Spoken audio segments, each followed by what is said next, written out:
नमस्ते, स्वागत है। इस वीडियो में मैं आपको दिखाऊंगा कि कैसे ठीक करें आपके सैमसंग गैलेक्सी S25 अल्ट्रा पर क्विक शेयर की मूल समस्याएं। ठीक है, तो पहला कदम होगा सेटिंग्स में जाना और यहाँ कनेक्टेड डिवाइस ढूंढें। ये सबसे ऊपर होना चाहिए और क्विक शेयर पर टैप करें। यहाँ सुनिश्चित करें कि कौन आपके साथ साझा कर सकता है। इसे सभी या केवल संपर्कों पर सेट किया गया है। ये आपकी पसंद पर निर्भर करता है। यह है मुख्य इस फीचर के साथ अधिकांश समस्याओं का मुख्य कारण।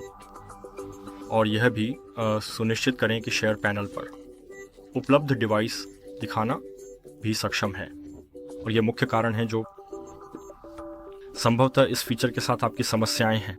अगर आपको वीडियो सहायक लगता है, लाइक करें, सब्सक्राइब करें और धन्यवाद।